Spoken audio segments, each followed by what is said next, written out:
Doctor صاحب آپ نے مختلف مذاہب کا مطالعہ کیا اور بڑی گہرائی اور گہرائی سے کیا. اسلام کی کس خوبی نے آپ کو زیادہ متاثر کیا اور اتنے بڑے داعی بننے کے لیے سب سے زیادہ کس چیز نے آپ کی ہیلپ کی؟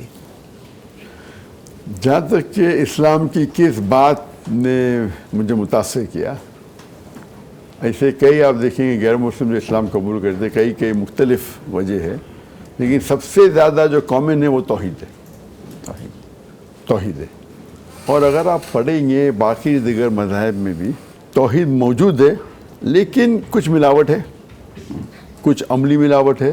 تو اسی لیے جو ماسٹر کی فتوا ہے سورہ عمران سورہ 3 آیت نمبر 64، کل یا اہل کتاب، کہو اہل کتاب سے، یہود اور نصارہ سے، تعالوا الی کلمۃ سواء، آؤ ہم اس بات کی طرف جو عام پر یکساں ہے. سب سے پہلی بات اللہ نعبد الا اللہ، کہ ہم اللہ کی عبادت کرو.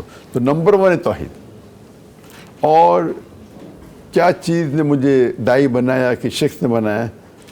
تو پہلے تو میں اسکول میں عام جیسے مسلمان ہوتے، الحمدللہ میں ابو ایوریج تھا، 5 ٹائم نماز پڑھتے تھے، روزہ رکھتے تھے، ماشاءاللہ حج کے لیے گئے، یہ سب چیز تھی. لیکن میری زندگی میں دعوت نہیں تھا کہ اسلام کی دعوت دینا. وہ شیخ احمد دیدہ صاحب سے ملے 1987 میں، جب میں میڈیکل کالج کے 2nd ایئر میں تھا.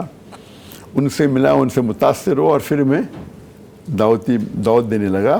اور جب دعوت دینے لگا تو دعوت دینے کے لیے تو ضروری ہے بلیغ انی ولو آیہ، جو پتہ تھا بولنے لگے، تو اور سوال پوچھنے لگے.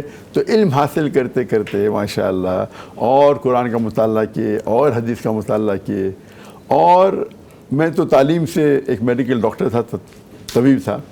تو شیخ دیدات کی وجہ سے میں میڈیکل ڈاکٹر آف باڈی سے ڈاکٹر آف سول بن گیا. طبیب سے